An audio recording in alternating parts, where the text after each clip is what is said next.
সিনেমাটি শুরু হয় ওয়েস্টার বে, নিউ ইয়র্ক 2007-এ। এখানে স্কুলের কিছু বাচ্চারা স্পিচ দিচ্ছিল যে বড় হয়ে তারা কি হতে চায়। কেউ ফুটবলার হতে চায়, আবার কেউ অন্য কিছু। এবার নাম্বার আসে রিড রিচার্ডসের। সে ছিল একজন খুব মেধাবী ছেলে। সে নিজের ব্যাপারে কিছুটা আলাদাই চিন্তা ভাবনা করত। সে পৃথিবীর ব্যাপারেও কিছুটা আলাদাই ভাবে। যখন তার সময় আসে তখন তাকে বলা হয় স্পিচ দাও যে বড় হয়ে তুমি কি হতে চাও।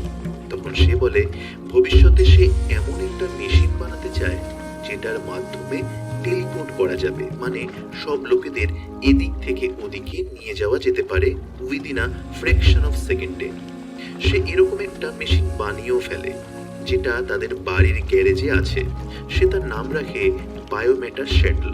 শিক্ষকটি তার ওপর খুব রেগে যায়। তিনি বলেন এটা মজা করার সময় নয়, যাও গিয়ে আবার অ্যাসেসমেন্ট করে নিয়ে এসো।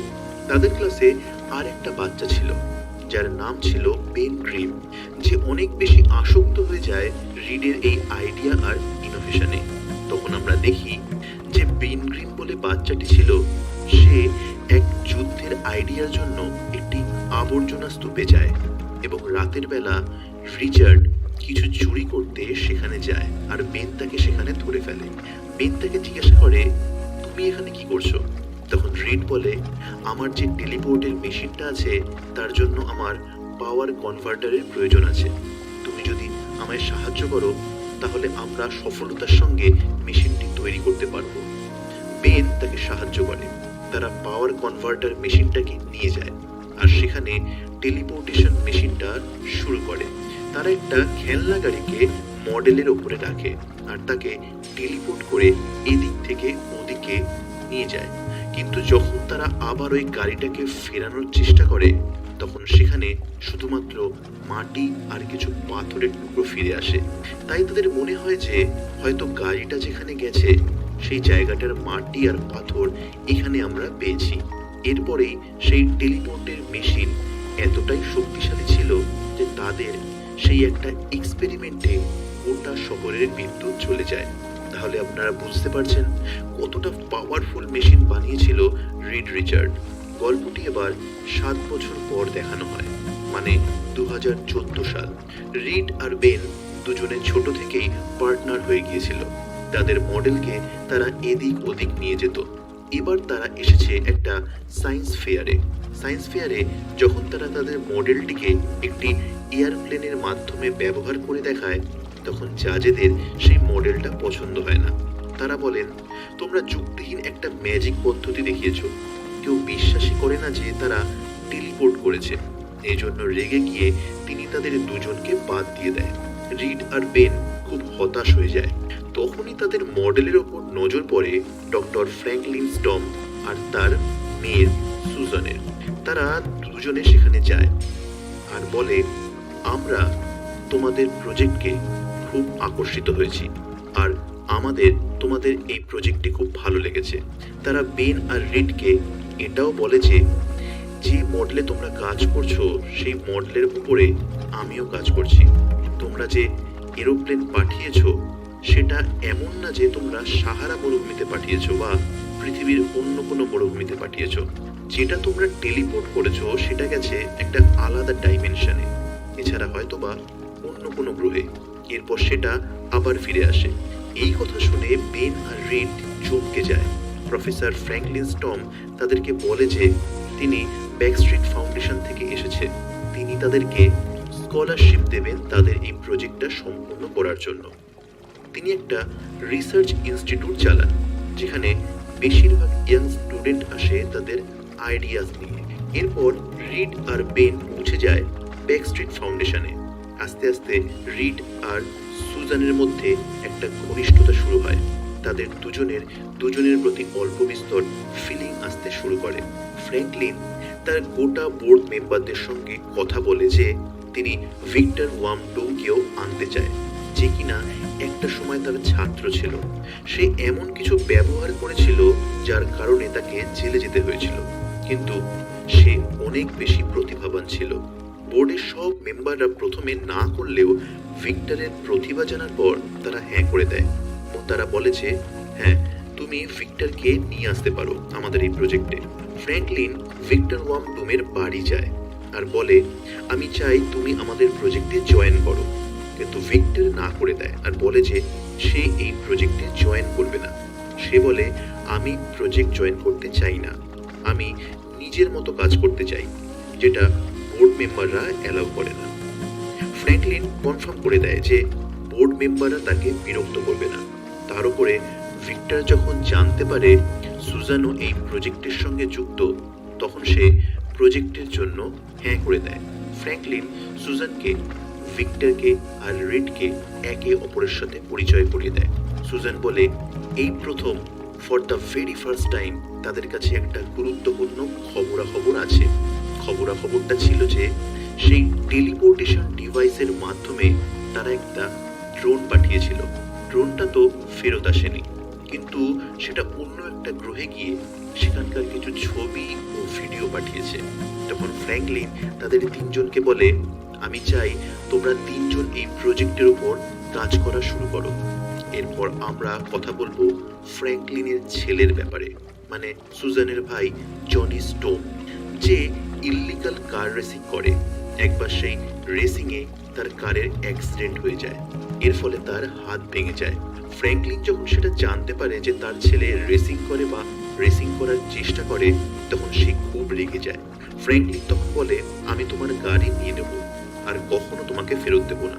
তখন জনি বলে, দয়া করে আমার গাড়িটা ফেরত দিয়ে দাও, এটা আমার কাছে সব কিছু, এটা আমি নিজের হাতে করে বানিয়েছি। ফ্র্যাঙ্কলিন তখন বলে, ঠিক আছে, একটা শর্তে আমি তোমাকে গাড়িটা ফেরত দেব, তোমাকে ল্যাবে আমাদের সঙ্গে কাজ করতে হবে। তাই মূলত রিড, ভিক্টর আর সুজানের দলে জনিও যুক্ত হয়।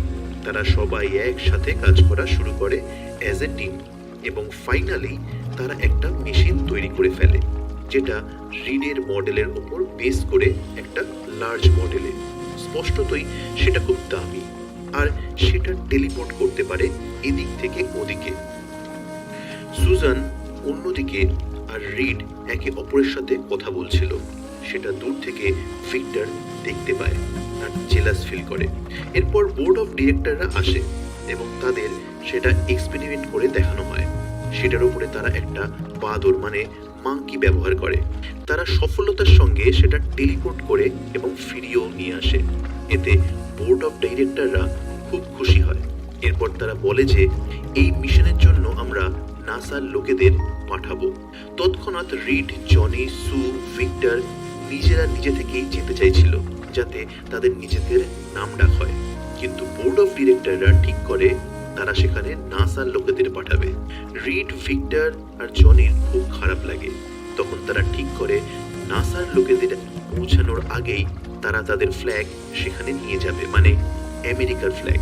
আর আমরা নিজেরাই এক্সপেরিমেন্টের সাহায্যে টেলিপোর্ট করব আর দ্বিতীয় ডাইমেনশনে নিজেদের নাম অর্জন করে ফেলব, যেমনটা নীল আর্মস্ট্রং করেছিল, since he is the first person land on the moon. চাঁদে অবতরণকারী প্রথম ব্যক্তি ছিল তিনি। এর মধ্যে রিড বেনকে কল করে এই অভিযানের জন্য, বলে যে আমি তোমাকে ছাড়া এই অভিযানে যেতে পারবো না। তুমি ছোটবেলা থেকেই আমার সঙ্গে থেকেছো, আর এরপরেও তোমাকে আমার সঙ্গ দিতে হবে। তাহলে ফাইনালি হলো এটা যে রিড, বেন, জনি আর ভিক্টর সেই মেশিনে যায় আর টেলিপোর্ট করা শুরু করে দেয়। কিন্তু তখন সু দেখে যে সেখানে কোনো একটা গোলযোগ হচ্ছে। সে তাদের আটকানোর চেষ্টা করে, কিন্তু তার আগেই তারা টেলিপোর্ট করে চলে যায়। এখন সেই ডাইমেনশনটি খুবই অদ্ভুত ছিল। সেখানে খুবই সংকটজনিত পরিবেশ ছিল, আর সেখানে সবুজ রঙের লিকুইড লাভা বেরোয়। তারা যখন পতাকাটা মাটিতে পুঁততে যায়, তখন সেখানকার মাটি ভাঙতে থাকে। মাটি ভেঙে লিকুইড লাভা বেরোতে থাকে। তারা সবাই সামনের দিকে এগোতে থাকে, কিন্তু জনি পিছনেই থাকে। সে দড়ি বাঁধে, যাতে কারোর যদি উপরে আসার প্রয়োজন হয় তাহলে সে দড়িটাকে একটু টেনে দেবে। সবাই সামনের দিকে এগিয়ে যায়। রিড সেই লিকুইড লাভাতে হাত দেয় আর বলে, এটা তো জীবন্ত energy, it is a live energy. যখন সে সেটাতে হাত দেয়, তখন একটা অনেক বড় বিস্ফোরণ হয়। তখন সমস্ত মাটি ভাঙতে থাকে। তখন জনি আবার তাকে টানতে শুরু করে। রিড আর বেন কোনোভাবে তো ফেরত আসে, কিন্তু ভিক্টর এই বিস্ফোরণের সঙ্গে মিশে যায়। তারা ভিক্টরকে ফিরিয়ে আনতে পারে না। তারা আবার টেলিপোর্টের মেশিনে বসে অন্যদিকে তাদের দিকে লক্ষ্য রাখছিল আর তাদেরকে ফিরিয়ে আনার চেষ্টাও করছিল। তারা প্রত্যেকে ফিরে আসে। তখন আবার অনেক একটা বড় বিস্ফোরণ হয়। এই বিস্ফোরণে জনির গায়ে আগুন লেগে যায়। রিড, বেন আর সুয়ের উপরেও কিছু না কিছু হয়। প্রত্যেকে সেই এনার্জির কারণে আহত হয়ে গেছে। কিছু না কিছু তাদেরও হয়েছে। এই বিস্ফোরণের পর যখন রিডের চোখ খোলে তখন সে দেখতে পায় জনির উপরে আগুন লেগে গেছে। তখন সেটা দেখে সে খুব ভয় পেয়ে যায়। এরপর সে বেনের আওয়াজ শুনতে পায়। সে বেনের আওয়াজ শুনেই যায়, কিন্তু সে বেনকে খুঁজে পায় না সেই পাথরগুলির মাঝে। তখন রিড দেখে তার যে পা সেটা ইলাস্টিকের মতো অনেক লম্বা হয়ে গেছে। এটা দেখে সে ঘাবড়ে যায় আর অজ্ঞান হয়ে যায়। কিছু সময় পেরিয়ে যায়। এরিয়া 57-এ একটি আনডিসক্লোজড লোকেশন ছিল যেখানে তাদের সবার এক্সপেরিমেন্ট হচ্ছে। আফটার অল, সেই বিস্ফোরণের পর সেই ডাইমেনশনে যাবার পর তাদের শরীরে কি কি প্রতিক্রিয়া হয়েছে সেটা দেখার জন্য। রিডের বেশ কিছু সময় পর জ্ঞান ফেরে। যখন জ্ঞান ফেরে তখন আমরা দেখি যে রিড তার শরীরটাকে আরো একবার কন্ট্রোল করতে পারছে। তার শরীর যে বেড়ে গিয়েছিল সেটা সে নর্মাল আকারে নিয়ে আসে। বেনের আওয়াজ সে শুনতে পায়। সে বেনের কাছে যায় এয়ারবেন্ডের মাধ্যমে। সেখানে দেখে বেন পুরো একটা পাথরের দানার মতো হয়ে গেছে। তার আশেপাশে পাথরের টুকরো ছিল, এমনকি তার শরীর পুরো পাথরের হয়ে গেছে। সে বলে, আমি আবার ফিরে আসব তোমাকে সাহায্য করার জন্য। এখন তো আমি যাচ্ছি, কিন্তু আমি আবার অবশ্যই ফিরে আসব। রিড সেখান থেকে পালিয়ে যায়। হার্বি, যে বোর্ড অফ ডিরেক্টর ছিল, সে জানতে চায় যে রিডের লোকেশন কোথায়। তাই সে বেন আর ফিনের কাছে যায় আর বলে যে রিডকে খোঁজার জন্য তোমরা আমায় সাহায্য করো। এছাড়াও আমি যা যা বলবো সেগুলোর জন্য তোমরা আমাকে সাহায্য করো। এর বদলে আমি তোমাদের একটা উপায় খুঁজে দেব। তোমরা পুনরায় আগের মতো হয়ে যেতে পারবে। 1 বছর সময় কেটে যায়। পেন্টাগনে হার্বি আর যে বোর্ড অফ ডিরেক্টররা ছিল তারা একটা বক্তৃতা দিচ্ছিল। তারা আর্মি লোকেদের বলছিল যে কিভাবে তাদের যে সাবজেক্ট আছে, যেমন বেন, থিন, সু বা জনি, তারা সবাই আস্তে আস্তে মিলিটারির জন্য কাজ করছে। মিলিটারিতে কাজ করতে করতে তারা সুপার সোলজারের মতো কাজ করছে, যার কারণে তারা অনেক প্রোটেক্টস প্রোভাইড করতে পারছে একজন নর্মালি সোলজারকে। অন্যদিকে দ্বিতীয় ডাইমেনশনের যে প্ল্যানেট ছিল সেখান থেকে পাওয়ার পাওয়া গিয়েছিল। তারা এই জিনিসটার নাম দিয়েছে প্ল্যানেট জিরো। আর হার্ভির প্ল্যান এটা ছিল যে টেলিপোর্টের মেশিনটা দ্বিতীয়বারের জন্য বানানো হোক আর প্ল্যানেট জিরো আরো একবার যাওয়া হোক, যাতে সেখান থেকে পাওয়ার গেইন করা যেতে পারে। তাদের যত সোলজার আছে সেই পাওয়ার দিয়ে যাতে সুপার হিউম্যান বানানো যায়। ফ্র্যাঙ্কলিন সুয়ের কাছে সাহায্যের জন্য আসে। সে বলে, আমি চাই তুমি রিডকে খোঁজো। সু বলে, রিড আমাদের বোকা বানিয়েছে আর আমাদের ছেড়ে চলে গেছে। কিন্তু ফ্র্যাঙ্কলিন বলে যে সে পালিয়ে যায়নি, বরং সে ভয় পেয়ে গেছে। সে তখন বাচ্চাই ছিল যখন তার সঙ্গে এই সব কিছু হয়েছে, একদম ঠিক তোমার মতো। এই জন্য সে ভয়ে পালিয়ে গেছে। কিন্তু দেখবে সে কিছু না কিছু একটা ভালো করবেই। সে হয়তো অন্য কোনো সমস্যায় আছে। আমি চাই তুমি আমাদের সাহায্য করো তাকে খুঁজতে, কারণ রিডকে ছাড়া টেলিপোর্ট মেশিন বানানো খুব কঠিন। এখানে জনি হিউম্যান টর্চ একটা মেশিনের জন্য যাচ্ছে। সু তখন নিজে চেষ্টা করে রিডকে খোঁজার জন্য। এরপর আমরা রিডকে দেখি। সে তার মুখ বদলে অন্য কোথাও এখন থাকছে। তার কাছে ইলাস্টিসিটি পাওয়ার চলে এসেছিল, যার ফলে তার যে মুখ পুরোপুরি সে বদলে ফেলতে পারে। সে যে কোনো রকমের মুখ করে ফেলতে পারে তার ইচ্ছা মতো। তখনও আমরা দেখি রিড তার বন্ধু বেনকে খোঁজার চেষ্টা করছে ও থিন তার সাবজেক্টটা পড়ছে আর জানতে চাইছে যে এর কিওরটা কি। রিড নিজের জন্য একটা স্যুট বানিয়েছে যেটা সে ইজিলি স্ট্রেচ করতে পারবে। রিড নিজে আরো একটা নতুন মেশিন বানাচ্ছে যেটা সিঙ্গেল পার্সন শাটল ছিল প্ল্যানেট জিরোতে যাওয়ার জন্য। সু যে কোনোভাবে রিডের সঠিক লোকেশনটি জেনে ফেলে। এরপর হয় যেটা, আর্মি, থিন এবং বেন রিডের কাছে যায়। তার উপরে হামলা করা হয় আর তাকে ফাইনালি ধরে নেওয়া হয়। রিডকে পুনরায় বেসে ডাকা হয় এবং সুয়ের মাধ্যমে তাকে কনভিন্স করা হয় এবং বলা হয় দয়া করে আরো একবার সেই টেলিপোর্টের মেশিনটা বানাও, যাতে আমরা নিজেদের ব্যাপারে যা কিছু কিওর আছে সেটা খুঁজতে পারি। তখন রিড প্রস্তুত হয় আর বলে ঠিক আছে, যা যা জিনিসের প্রয়োজন হবে আমি তখন তোমাদের সেটা সাহায্য করব। এখানে রিড টেলিপোর্টের মেশিনের অসুবিধার যা যা ছিল, সেগুলির যা সম্মুখীন হচ্ছিল, সেগুলির একটা সমাধান করে। এরপর আমরা দেখি হার্ভির একটা দল ছিল, সেটা সেই টেলিপোর্ট মেশিনের সাহায্যে প্ল্যানেট জিরোতে যায়। সেখানে দেখা যায় একজন মানুষ সে সামনে হেঁটে আসছে। আসলে সেই মানুষটি ছিল ভিক্টর। ভিক্টর মারা যায়নি, সে গত 1-1.5 বছর ধরে সেখানেই বেঁচে ছিল। ভিক্টরকে আবার পৃথিবীতে নিয়ে আসা হয়। ভিক্টরের ওপর এক্সপেরিমেন্ট হয় যে তোমার সঙ্গে কি হয়েছিল, কিভাবে তুমি সার্ভাইভ করেছো, কি কি হয়েছে তোমার সঙ্গে, তোমার পাওয়ারের কি হলো। কিন্তু ভিক্টরের মধ্যে ছিল কিছু উদ্দেশ্য, সে নিজের একটা নতুন সংসার শুরু করতে চেয়েছিল, তাই সে প্ল্যানেট জিরোতে। এরপর ভিক্টর হার্ভির পুরো দলকে মেরে ফেলে। তার রাস্তায় যে যে আসতে থাকে তাদের সবাইকে সে মেরে ফেলে। ভিক্টরের বডি পুরোপুরিভাবে মেটালিক ছিল, তার সাথে সাথে টেলিক্যারেক্টিভ পাওয়ারও তার চলে এসেছিল। ভিক্টর এখন অনেক বেশি শক্তিশালী হয়ে গেছে। ভিক্টর যেতে চায় সেই টেলিপোর্টের মেশিনের সাহায্যে অন্য পৃথিবীতে। ডক্টর ফ্র্যাঙ্কলিন এসে রিডকে অনেক ভালোভাবে বোঝানোর চেষ্টা করে যে তুমি বোঝো, এটা তুমি যেটা করতে চাইছো সেটা ভুল।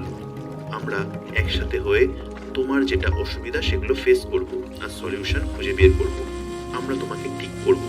এরই মধ্যে ফ্র্যাঙ্কলিনকে ভিক্টর মেরে ফেলে। ভিক্টর টেলিপোর্ট মেশিনের মধ্যে বসে আর প্ল্যানেট জিরোতে পৌঁছে যায়। এখন ভিক্টরের প্ল্যানেট এটা ছিল যে টেলিপোর্টের এতটাই পাওয়ার সে বাড়িয়ে দেবে যে পুরো পৃথিবী ধ্বংস হয়ে যাবে টেলিপোর্ট মেশিনের মাধ্যমে। তাই ব্ল্যাক হোল সৃষ্টি হয়ে যাবে, আর ব্ল্যাক হোলের সৃষ্টি হয়ে গিয়ে সমস্ত কিছু সেই ব্ল্যাক হোলে আকর্ষিত হতে থাকে সেই মেশিনে, ইনক্লুডিং দ্য 4 মেম্বার্স। তার মানে সু, জনি, বেন আর রিড, এই 4 জনই সেই টেলিপোর্টের মেশিনের সাহায্যে পৌঁছে যায় প্ল্যানেট জিরোতে। সেখানে ভিক্টর ছিল, এখানে তাকে ডু বলা হয়, সে নিজেকে এখানে ডু বলে।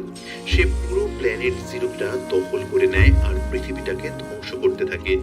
এক এক করে 4 জন তার সঙ্গে লড়াই করার চেষ্টা করে, কিন্তু ভিক্টর ডু এর এত বেশি পাওয়ার ছিল যে সে সবাইকে হারাতে থাকে। টিমের 4 জন একে অপরের শক্তি একত্রিত করে আর সিদ্ধান্ত নেয় যে ভিক্টরকে আমাদের হারাতেই হবে, তাই একসঙ্গে কাজ করতে হবে। তারা 4 জন একসাথে লড়াই করতে শুরু করে। এরপর টিমের 4 জন একসাথে কাজ করতে শুরু করে আর ডুয়ের সাথে কাজ করে। পিন পিছন থেকে এসে ডুকে অনেক জোরে একটা ঘুষি মারে, যার সাহায্যে ডু সেই পোর্টালের এনার্জির সাহায্যে সেই পিনের মধ্যে চলে যায়। এরপর ডু ইভ্যাপোরেট হয়ে যায় আর জনি সেই পোর্টালটিকে ক্লোজ করে দেয়, যার ফলে ডু মারা যায় আর পোর্টালটিও শেষ হয়ে যায়। সেই পোর্টালের সাহায্যে, মানে সেই পিনের সাহায্যে, সেই টেলিপোর্টের মেশিনের সাহায্যে তারা পুনরায় পৃথিবীতে ফিরে যায়। পৃথিবীতে আসার পর তাদের সঙ্গে আর গভর্নমেন্টের সঙ্গে তাদের চুক্তি হয়, যেখানে ইউএস গভর্নমেন্ট তাদেরকে একটা বেস দেয়, সেখানে তারা তাদের যোগ্যতা, পাওয়ার সঠিকভাবে ব্যবহার করতে পারে। আর সেই বেসের নামে সেন্ট্রাল সিটি শেষে তারা সিদ্ধান্ত নেয় তাদের পাওয়ারের সাহায্যে তারা মানব সমাজের কল্যাণ করবে বা ভালো করবে।